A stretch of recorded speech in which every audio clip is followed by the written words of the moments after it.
जो शौक है ना, आज जेल जा रहा है, कल जेल जा रहा है, दिन गिन रहे हैं, ये honourable leader of the opposition भी रोजाना कहते हैं, ये आपका ख्वाब कभी पूरा नहीं होगा।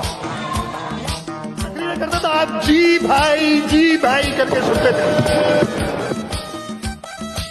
कि ये अलग सूबा, मैं कंडेम करता हूं, मैं लानत भेजता हूं अलग सूबे बात करने वालों को।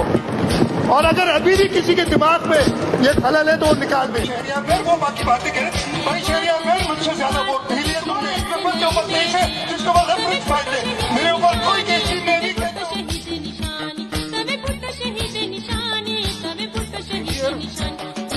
इमरान खान का नोटिफिकेशन नहीं निकाल सका, क्या ये आइन में तरमीम करेगा? इसके सुप्रीम कोर्ट ने बताया आइन में तक आए, अपनी कोताहियां अपनी कमजोरियां हमारे घर में।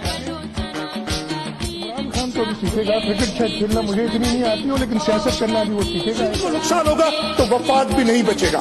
मैं कहता हूँ जो अपना काम नहीं कर सकता है उसको मेरा ख्याल हटाना पड़ेगा। क्या समझती है ये है ना कठपुतली और गैर जमहूरी ताकतें।